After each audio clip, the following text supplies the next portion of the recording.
Hi, my name is Chris Little, and I am the host of The Lifestyle Chase. In 2018, I started this show to have meaningful conversations. I've interviewed over 100 different people, both in and out of the fitness industry. This podcast is something I'm incredibly proud of. Welcome to Season 4.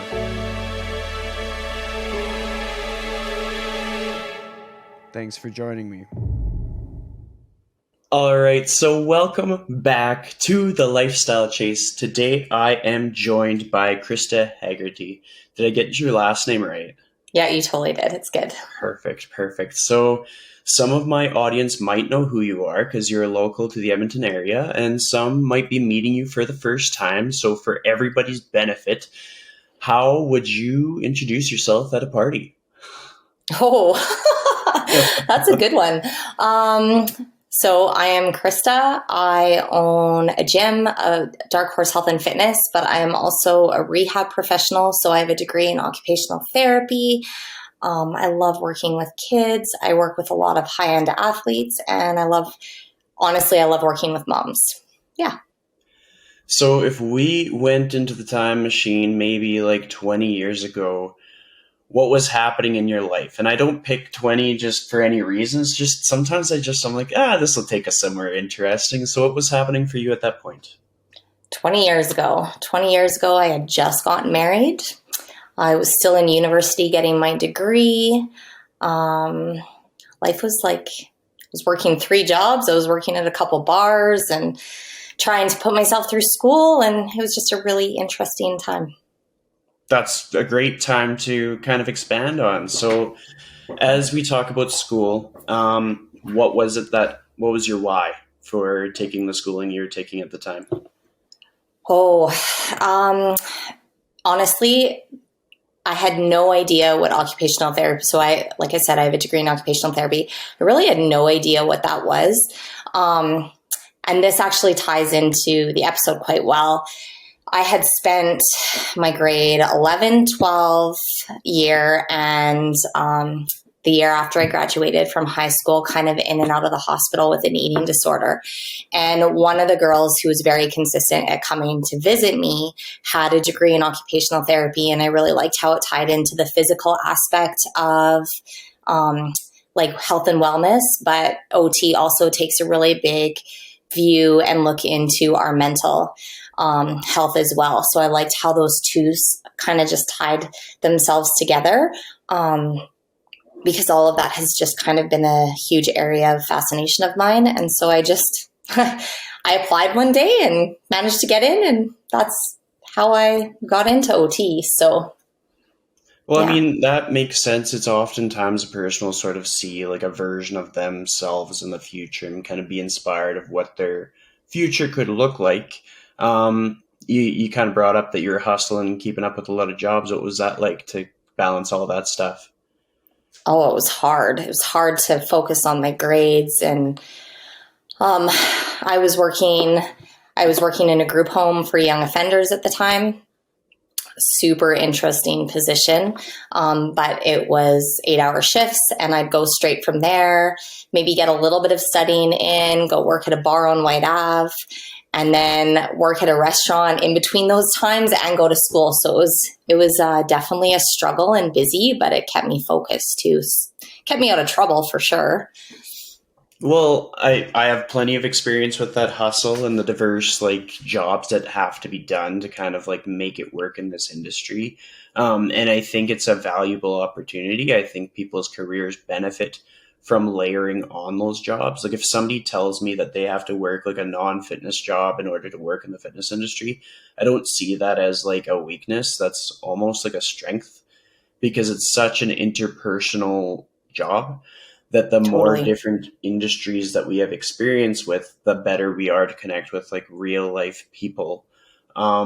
If we were to like, if you had to choose out of those 3 jobs, one of them that you were going to just stop doing, which one would it be and why? Oh gosh. okay, this doesn't put a very good perspective onto my job as an OT, but it would have been working in the group home for young offenders. I would have stopped that for sure. Not because I love the clients. I honestly love the clients, but it was the bureaucracy around it all. And we weren't put into, I was young. I wasn't put into the safest positions either in that job. So that for sure would have been the one that I would have gotten rid of first. Mm-hmm. And I only asked that question because I've found myself in similar positions where sometimes I will take on so many different roles or wear so many different hats that I have to kind of like reflect on the situation and think, okay, like I do value all these experiences and I do gain things from all these experiences, but like at some point in order to move forward, I need to like hone it in a little bit more and take a little bit more risk in an effort to move forward. The follow-up question to that I have is how has that self-awareness piece, like that knowledge that you have now about what serves you and what doesn't, how does that help you make decisions in the present day? Oh gosh, that's a really good question too. I am a big believer in following your intuition, and doing as many things as you can as possible that fill your cup. It has taken me years to figure this out, but life is really, really short. We have to set boundaries. And so now if I don't automatically think hell yes for something, it's a no, right? If someone asks me to do something, or if I'm doing something that doesn't light me up inside, it's no point, right? Then I'm not giving it my best, which is what situations deserve. And so I just have to, that intuition, if I have to think about things too much, then I just know I need to let go of those things, right? It's true. And that is something that a person who is just kind of finding their way through their career or whatever, like they kind of have to like fall down a bit for that to kind of like be really understandable for them. Like you almost want people to have a little bit of a struggle as they are learning and growing, or else it won't mean the same to them. Just like with the rules around boundaries and that rule of like, if it's not a hell yes, it's a hell no. Yeah. But we did sort of touch on something with your journey to being an occupational therapist and just like your journey as a youth. So let's kind of open up on that a little bit. Okay. What was kind of going through your life, maybe in your teen years, maybe leading up to post-secondary? How did that version of you differ from the version that people will see today if they look at your social media right now? Oh gosh, you're full of good questions. Okay, so at that point in time, I was a high-end athlete. I've been an athlete my entire life, so I've played lots of competitive sports. And back then, I'm like aging myself now, but back then you didn't have to like specialize in one thing. You could still focus on multiple sports. So I played ball, I was a gymnast, and I also rode horses. And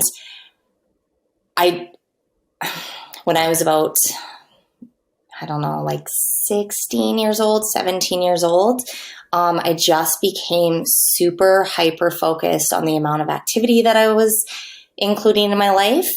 And then I became hyper focused on the amount of food that I should or should not eat. And I don't think there's any really specific cause. I remember the day it started, but I don't think there was any specific cause in terms of why I was so hyper focused on those things, other than maybe the fact that I was so into sports. But yeah, so when I was 16, I can like, it's crazy how you can pinpoint the things that absolutely totally change your trajectory. I remember going to a ball tournament. It was up in Grand Prairie, and it was the first inning, and I like the first inning of the first game in provincials, and I slid into home base and I totally wrecked my ankle. So I was out for the rest of the weekend. And my mom, bless her heart, in trying to keep me like calm and not super frustrated about the whole thing, went and bought me some books and some magazines. And one of the books was by an author called Susan Powder. I actually call her the devil, but I'm sure she's a lovely person. She was a very big catalyst in some of my issues. And she wrote a book, and it was all back then. It was all about how we should eliminate fat. All fat. Everything needs to be low fat, no fat, like under 10% fat. And it was like that book that was the catalyst to diving me deep into body image issues, eating disorder, like all that kind of disordered pattern living. Yeah. That is quite the book. I mean, I could see where you would describe her as being sort of like the devil. When you think about the things that matter to you, like the hell yes things and the hell no things, can you define what they would be at 16 years, 17 years of age? Oh, at 16 and 17 years of age, it was all about friends, right? It was all about being with my friends, my peers, fitting in. Very different from what it is now, for sure. What did fitting in look like for you in your life? Like, how did your day change if you fit in versus if you didn't?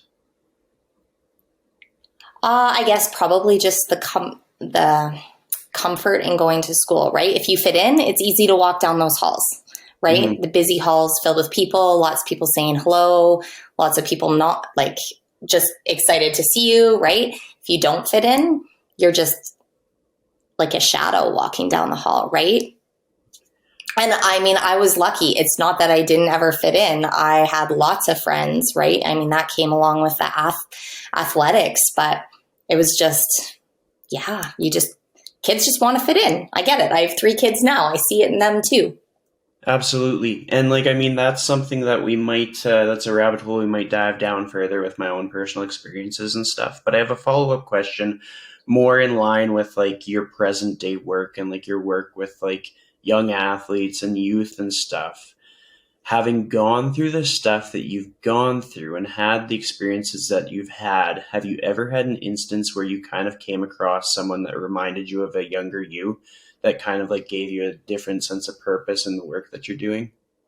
So I see them every day, right? I see versions of myself every day, whether it is someone, whether it's like an athlete or whether it's like a mom. I see those people that don't have the confidence and that, I mean, let's face it, we work in an industry where people are coming to us to change the version that they are of themselves within some capacity. Some obviously are wanting to change at larger extremes. Some just want to change little bits, but everybody comes wanting to make a change. So, I mean, I see it in my clients every single day. What's been like the biggest, most rewarding moment that you can reflect on in the last couple of years? Like with working with these people that are reminding you of a version of yourself, has there ever been like a little moment within a session or a conversation that was like, yeah, that was it right there? Yeah, many, but I'll use like this. A couple weeks ago, I had a new client, for example. She's a mom. She came in and I always ask, like, when I'm working with my clients, I mean, I try not to make it around like based around physical appearance, right? So I always ask what their like non-scale, non-appearance based victories are. And one mom that just started working with me, she's like, I actually have confidence now to take my kid to go to the playground, right? That's huge. I have confidence to be able to go out and try new things. Like all of that is a big, big win for me when I can see anyone gain self-esteem and self-confidence. For me, that's what that is. That's a whole purpose for me, right? Mm-hmm, absolutely. And I'm very aligned with that. Like with what I have experienced and learned and evolved into as I've grown as a fitness professional, etc., is just like the things that matter to me. And it's definitely like to break it down, to concentrate it, it would be like instilling a sense of confidence in people of all kinds of different life paths. Yeah. So realizing how we can instill confidence in somebody who's like elderly. We can instill confidence in somebody who's a teenager, and is going to look different for everybody. But once you reach that like point, then you're actually giving them something that is of so much more value than giving them like metrics on like a spreadsheet, or like giving them like a before after picture. And it's like, it's such an opportunity in our industry, especially now when with just people are missing that sense of like community. They're missing that sense of connection that they would have with the emotions that come with like being part of a group kind of thing. Like, when you talked about kind of feeling like you had some people to say hi to and stuff at school in your younger years, that kind of like, that's something that I think about often when I think about like my younger years, and I'll open up on that a little bit. So when I was in junior high, I wouldn't say I was unpopular, but I was proficient at singling myself out. So like, I wasn't disliked, but I didn't go to any of the parties. Like I didn't drink at all before I was 18. And I was fairly focused on just staying out of trouble. So because of that, there was a lot of things that I'd avoid. And I was having a conversation with my oldest niece. She just recently turned 14. And I was telling her about like how much I singled myself out. So we had this like competition where it was like, make a song about healthy life choices. And if you win the contest, they take you to a studio and you record the song. And so I made a song about, there was an instance when I was in grade 7, and one of my peers, he almost like, at the time in my life, I felt like he was going to die of alcohol poisoning. Knowing what I know now, he probably would have just like, there wasn't so much of a risk of dying, but more so just it looked horrible, and it was horrific as a youth to see your peer just like spewing foam and just completely disoriented, and you think that you're still a kid, but it's just like you turn an adult really fast. But my song was about how I made choices not to smoke in the dugout, and I made choices not to drink at the parties. And that's what I did. And I kind of put myself out there with that song, and they played it over the intercom, and then they made t-shirts and they put my song lyrics on the back of the t-shirt, and they put those out.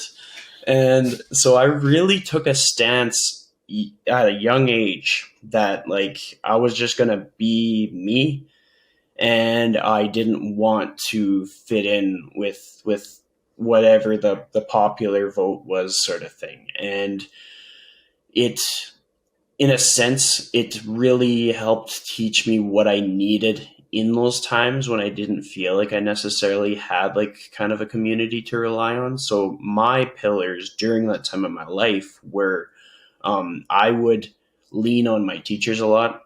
My gym teachers specifically would open up their classroom for me to hang out with them before class. And then they gave me access to the weight room so I could just be somewhere. Like I would come to school like an hour early and just go. Ironically, I spent a lot of time on the spin bike. And then later became a spin instructor. So it was kind of a fun full circle moment. Full circle, yeah. But like totally unconnected. I would have never predicted those two moments in my life. And then my band teacher also gave me access to the band room quite a few different lunch hours. And like other teachers would come up to him and say, you know, like other teachers would come up to him and another teacher. And it was only one teacher in specific, but he would be like, you're wasting your time letting this guy like, take advantage of you helping him out kind of thing. And like, it made me feel so bad. Cause then that guy was like, you need to stop bugging these teachers. I'm like, these teachers are keeping me out of trouble. These teachers are providing me with something really valuable. So yeah, they're giving you a sense of purpose while you're at school, right? Absolutely. Like to this day, I always, give credit to those teachers because they have no idea the difference they made in my life. And that's kind of how I rolled out my high school, junior high experience. And when I went into senior high, I had an extra probably 100 credits in like extracurricular credit courses for computers and volunteering.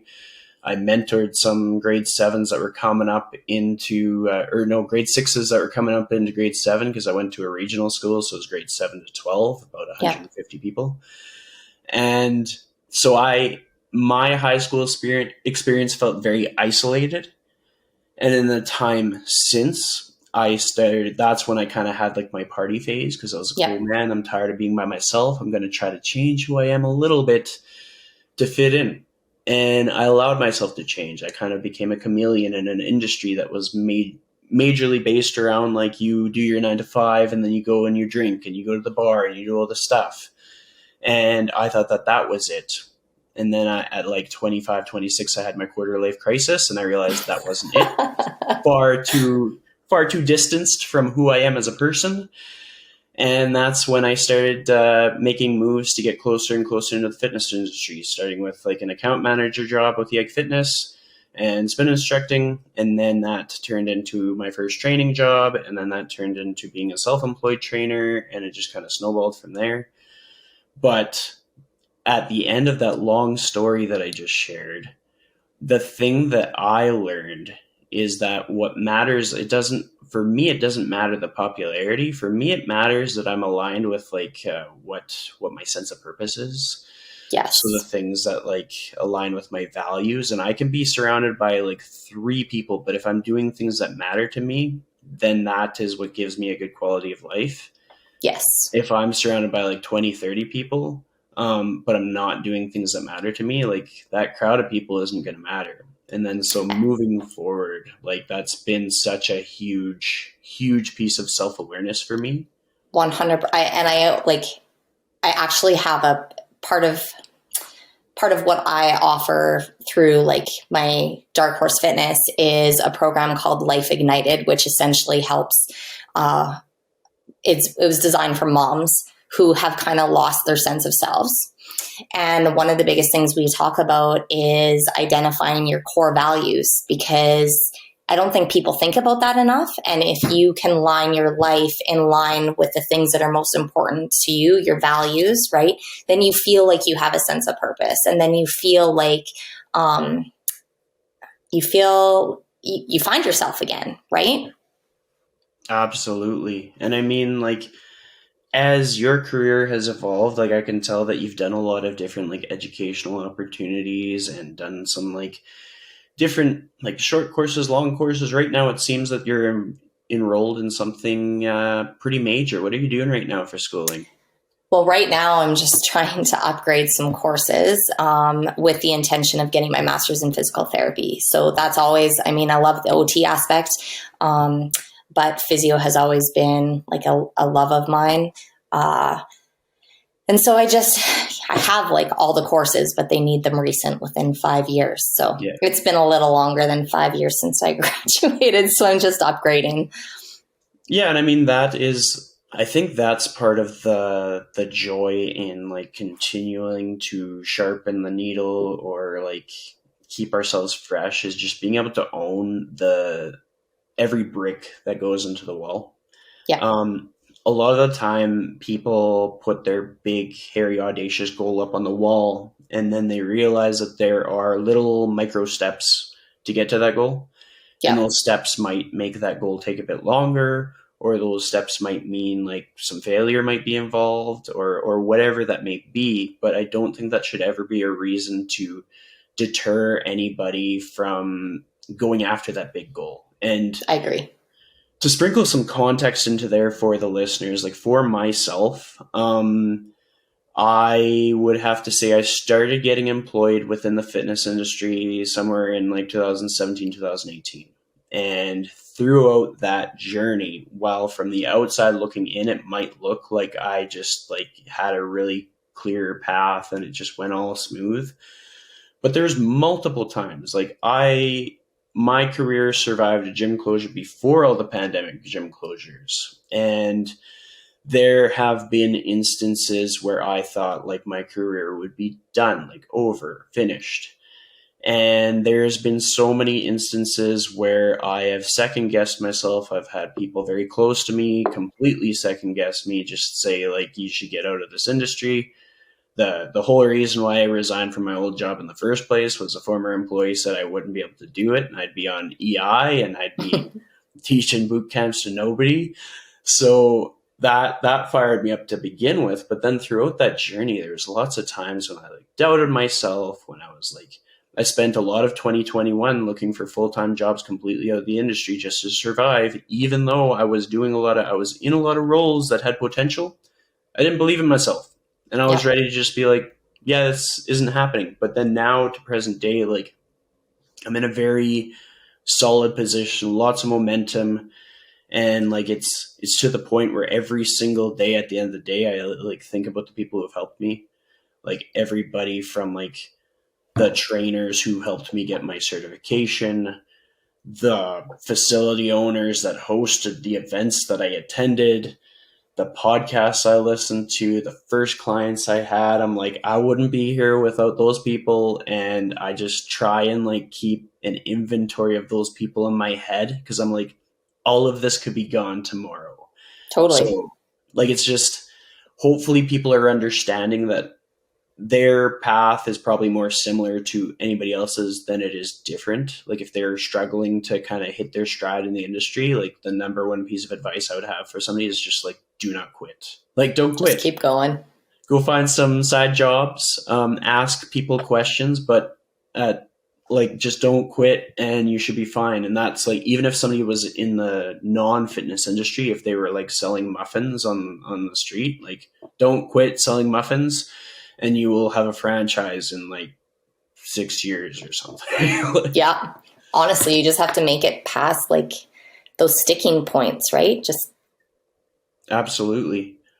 So as you were making that decision to continue on with education and get your physiotherapy or physical therapy, depending which country people are listening from, what was the aha moment for that? And was there any doubt as you kind of had that aha moment?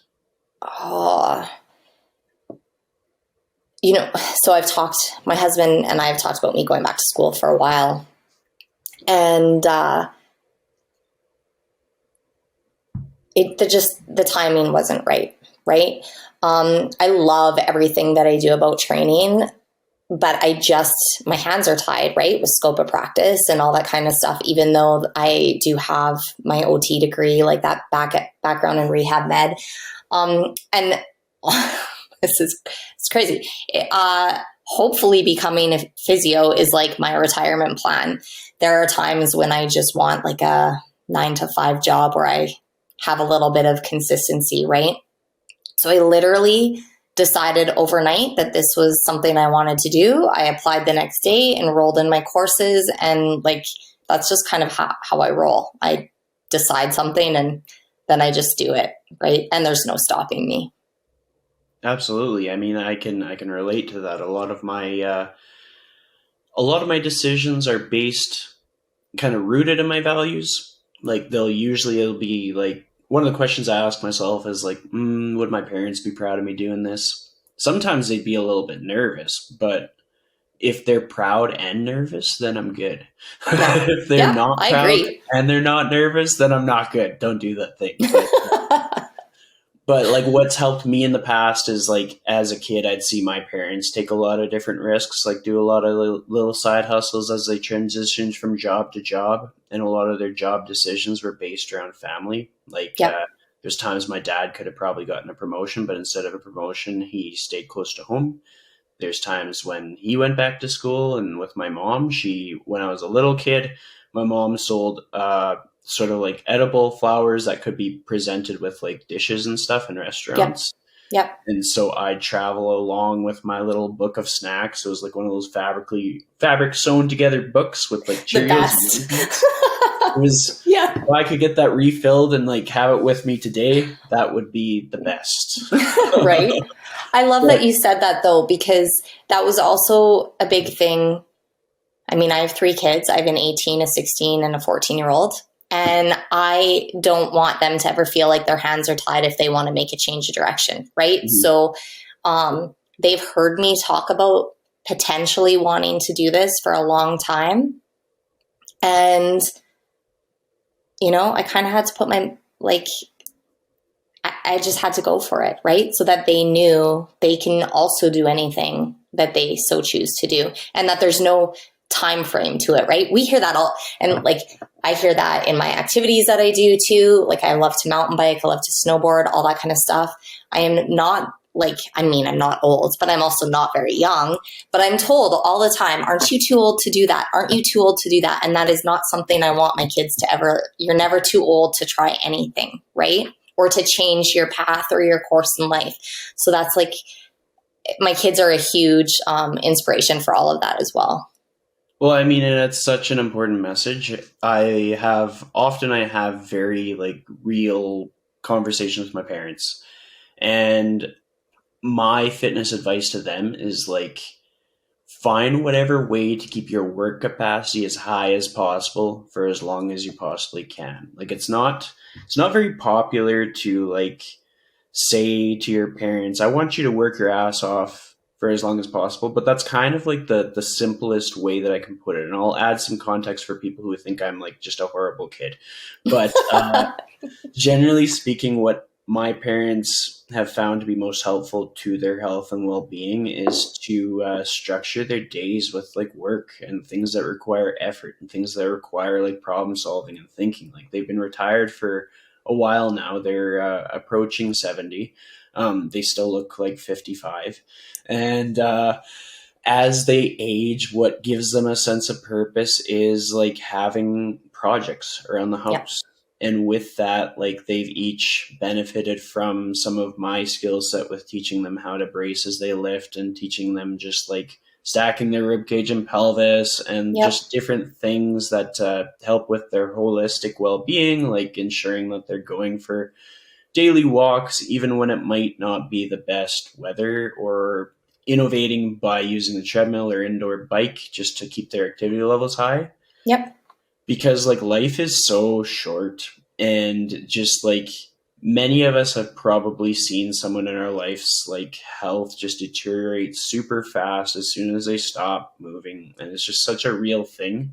Yeah. And so the more that we're able to promote to people like, hey, like don't take your foot off the gas, like just keep going, because tomorrow isn't guaranteed for anybody. Totally. Like anybody that's listening, tomorrow is not guaranteed. I know I've had a near-death experience and it totally changed how I viewed life. And we really have to take in the moment. And so it's great to know that you are continuing on with your professional path and like adding more skills to the toolbox, etc.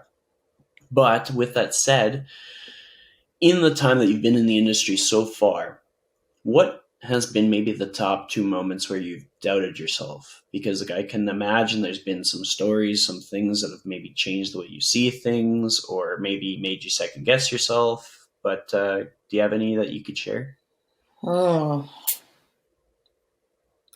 Honestly, that's a really hard question, because I have been really, really lucky in terms of the people that I work with.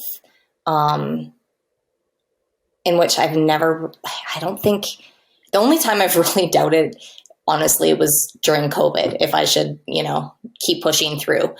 That was more due to circumstance than anything to do with like my profession. So I honestly don't think there's really a time where I've ever doubted myself or my abilities to, and I don't know, maybe this comes across as cocky, but I haven't doubted my ability to make a change in someone's life, even if it's, which is the reason I do any of this, right? Even if it's some small change, I have always been confident that I can do that. So that's what keeps me going.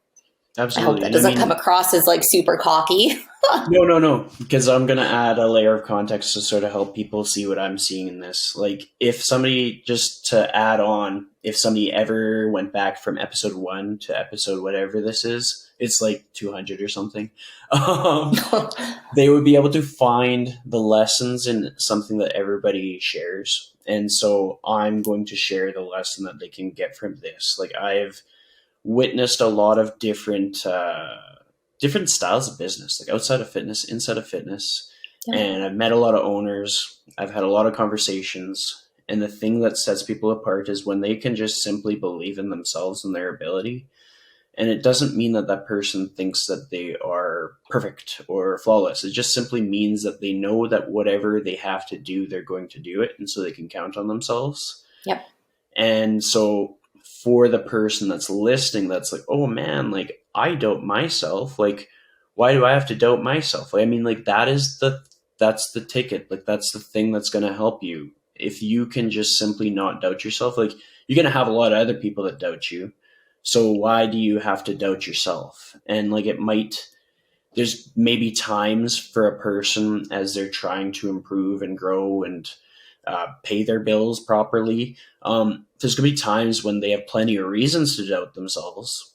And then it's just going to come down to the environment that they set themselves up in that supports them in not doubting themselves. And to add light to that, I mean, for myself, I realized that my parents are pillars. They are people who are going to believe that I can do the thing. They're going to be kind of people who keep me on my toes. Like if I am chasing a dream job, then I still need to be putting in work just as if I was working like a 9 to 5. And so even if I might not have enough clients, I should be doing something from when I wake up to when I go to bed that aligns with me doing the final job. Like if I said I want to be a trainer and then I was just like going golfing all day, like my parents would have a harder time backing me up. Yeah. But if I'm like, I want to be a trainer and I'm like offering like complimentary consults and taking continuing education and working out myself to kind of like get personal experience and stuff, like then it's a lot different. So for people who are looking to this episode to kind of like build their own wall of momentum and move forward, I would say find ways to not doubt yourself, because that's the differentiating factor. Like the best example that I often reflect on is we can think about Amazon. Yep. And I remember when Amazon was first like starting up, all you could get was books. Like you go and it's like, it wasn't the fastest delivery, but it was a delivery, and you'd pick like a selection of books and maybe some CDs, and that's what you got. Yep. And there was a time when people would think that that was kind of a silly, like inefficient way to get a book. Like, why not just go to Chapters or Indigo or whatever other stores people would be going to? But then they pressed on, they took feedback, and they took like market research, and they expanded, and they found that they could have success by choosing like the biggest inventories and the biggest just leveraging things within like consumerism and then improving the processes, etc. And so now suddenly they're like a monopoly in the marketplace, and we've got Amazon buildings everywhere. And but I think what they did is they started by building on what they were good at, right? Exactly. And that's like for anyone doing anything, you build on your strengths. And then when you are confident with those strengths, then you have like a little bit more courage to step out and branch out a little bit, right? Mm-hmm. And I mean, that's kind of the cool gift that we can give people when we're working with people in person is sometimes they don't realize like the things that they're strong at. Like they've never had an opportunity for somebody to really point it out. And I've definitely experienced this in some of my most recent in-person training sessions that I've had with clients, where I've made a point to kind of like observe and look for the thing that they just absolutely did amazing at in the session. And then I make sure to kind of like verbally highlight it. Just be like, holy cow, that was awesome. Or I'll be like, that's like the best tricep extension I have seen all day. Yep. And then to see like how they react, and even in like a video call, when a person's able to like have something highlighted that they're doing really well, like it just transforms their self-image and gives them that sense of like almost autonomy or confidence to be able to move forward in the other unrelated tasks. Absolutely.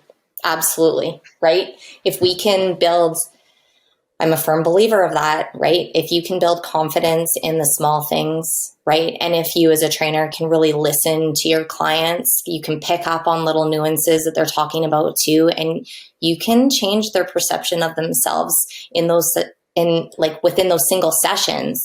And that just changes the people they are when they leave your doors, right? And if you can boost their confidence, it's huge. That's huge. That's 100% what it's all about. Can you reflect on a recent time when you've witnessed somebody's confidence just kind of like do a 360 right in front of your eyes? Yeah, I see it a lot with my athletes, right? Especially just recently. I've been working with a couple athletes going away to play college hockey. And when they started with me, I don't know that how much they truly believed in maybe their abilities to play hockey, but when it came to like the fitness testing and stuff, which they all do, I know for a fact they doubted themselves, right? Sometimes I know some of them were told that, they couldn't do it with previous people, or they questioned their strength. But my one girl just left, and she was excited for her fitness testing because we just worked at building confidence. Like, I worked at telling her how strong she was and how fast she was. And you could see her level of confidence through the sessions just like skyrocket. And she went and she nailed her testing, right? Stuff like that is pretty fun to watch. Well, it's cool how it can stay with a person for years to come. Like years. Well, I mean, like my fitness career is almost inspired by the people who said I could do a thing and gave me confidence in a realm that I didn't think I had any business being confident in. I mean, earlier in this episode, I shared about like the impact that my teachers have had on me, and one of them, Mr. Axelson, I first met him when I was in grade 7, going into the high school for the first time, and he was like a nearly 7 foot tall, like, science teacher. And the first things that he said to me was like, I was going to be taller one day and I should play basketball. And I was like, I have no business playing basketball. Like, nobody in my family played basketball. Like, everybody in my family is like averaging around 5'6" to 5'8". Like, we're not tall people. But he believed that it was worth it for me to try. And I was kind of used to people like looking me up and down and thinking, you should probably sit this one out, buddy. And like, he inspired me to give it a shot. And then I played, and I wasn't the best player on the team. I spent a lot of time on the bench. I had some coaches that weren't as good at instilling confidence in me. I never actually got to be directly coached by Axelson, but those little moments and that like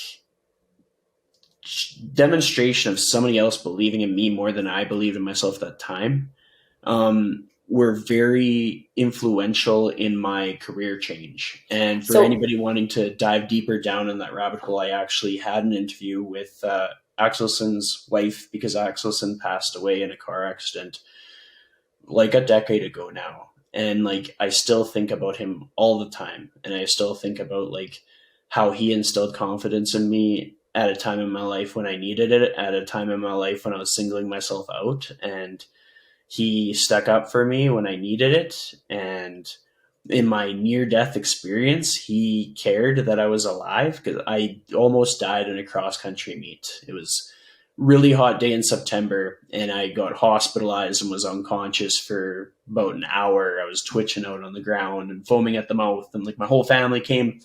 And then like a couple days later, I returned to school, and I walked in the doors, and he comes from his classroom into the hallway to like connect.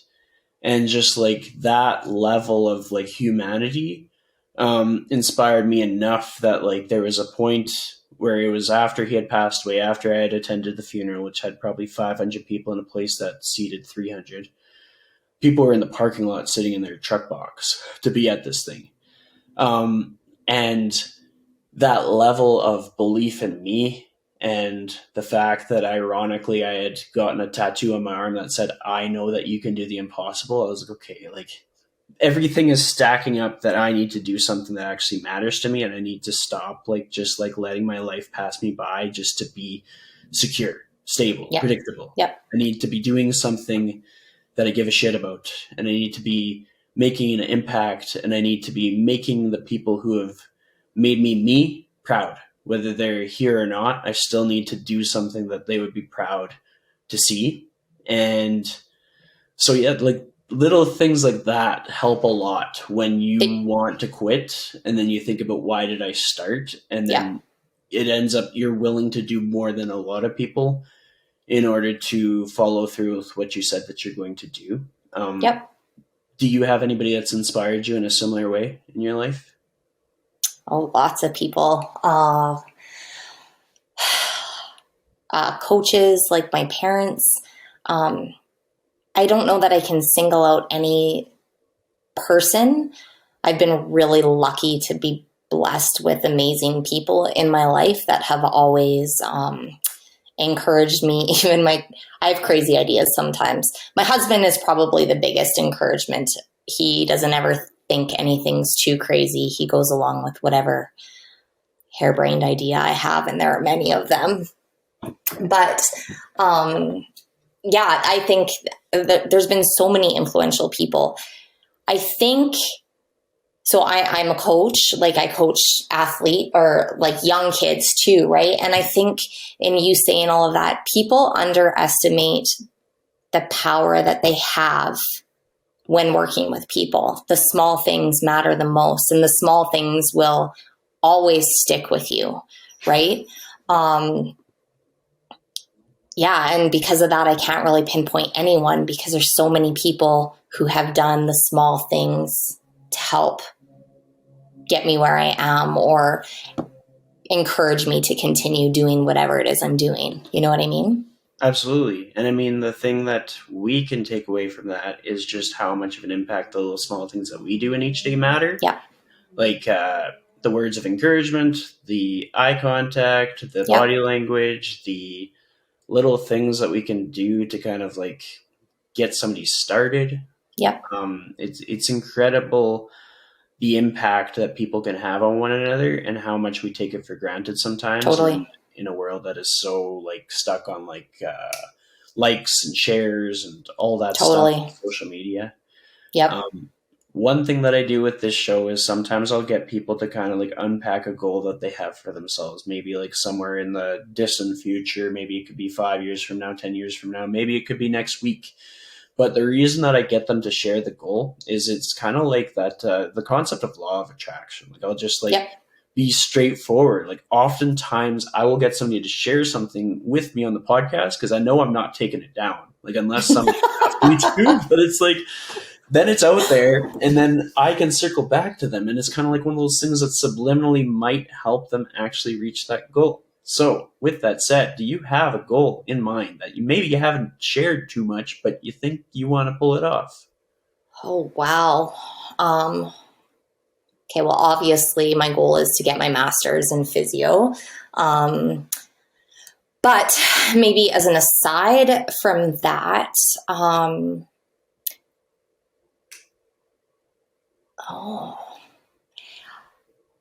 I would like, so my Life Ignited program that I designed, I would like, I can't, I mean, I'm not going to put it into like a SMART goal because I haven't really thought that deeply into it, but I would like to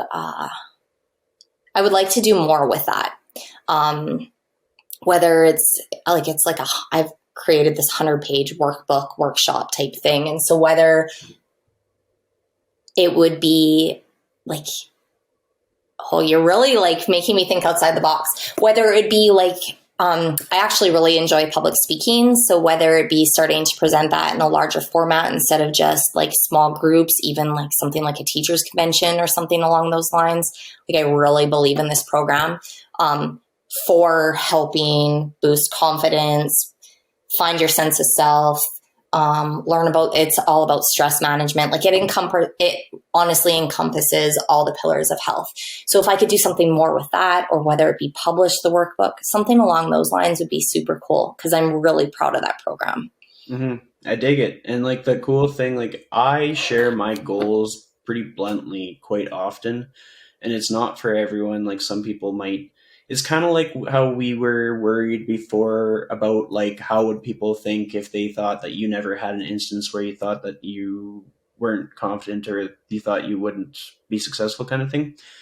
Same goes for like my lack of hesitation in sharing what I'm going to do with my life. I'm like, that's something that makes me a little bit quirky. Some people can like it, some people can dislike it, but it is what it is. Yep. I've found that by sharing my goals with people, with the general public, blasting it out on an Instagram post or whatever, oftentimes that empowers and equips me to actually like get there. Yep. Because like you never know who is like watching or listening, and You're putting yourself on the hook. Exactly. Well, it's like it holds you accountable. It holds you to a higher standard. Then all of a sudden you can't like half-ass it on your way to that goal. But then also, so many people get lit up by helping other people reach their goal. Like we can't deny it. Even if they have nothing to do with the fitness industry, a lot of a personal trainer's first clients actually get lit up because they are like the OGs. They are the people helping that person start this career. Yeah. And like, despite the fact that they're undoubtedly getting immense value from that professional, they are also like the hero of the story. Like, I'll never forget my first like dozen clients. I can like think of their faces and their personalities. And I literally still have most of my first clients still come and see me on a regular basis 10 years later. Yeah. Is it because I'm not doing my job? No. It's because we've developed such a good relationship and I'm doing my job so well, right? But it becomes like a talk show. It's like totally like a talk show mentorship kind of thing. And sometimes that mentorship works both ways. Like there's been a lot of business owners that I've trained over the years that teach me things about like financial literacy and boundaries with family, just like little things that like, it's such a reciprocal relationship. Yeah. Yeah. But the fun thing is that like, as time goes on with this show, I have a tendency to like circle back to people and be like, how's that goal going? So good. So now I'm on the hook. Yeah. There's a question that I used to ask my guests when I first started the podcast. And if somebody's listening to this episode for the first time, I actually encourage you to go to like episode 1 and just see how the podcast has evolved and see the plethora of different guests, because you'll get to listen to me at the pretty much the start of my self-employed part of my journey. You'll hear me evolve and get a little bit more eloquent and learn and network and expand. But the question is, if you were to give a person one piece of advice on how to live their life to the fullest in the most authentic way, what would that piece of advice be? Just do the things. Do the things you want to do, right? Don't hold back, right? I'm like very big on living your best. Like that's like my whole mantra. You got to do the things to live your best life. You only have one life. I know it sounds cliche, but you legit only have one life.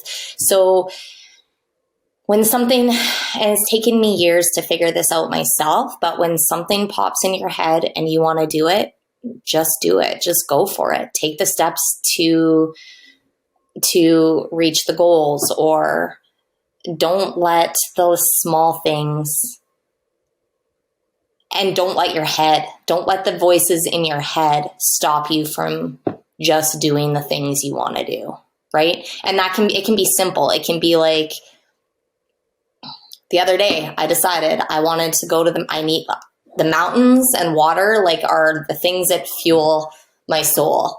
And so I didn't really have a lot of time to go, right? So I packed up my girls. We packed up for the day and went with the paddle boards. We did some paddling, some swimming, some hiking. We visited Jasper and we drove back the same day. Did I drive more than I was actually visiting the town? Absolutely. Were there 1,000,001 reasons that I could have made up in my mind that I shouldn't do that?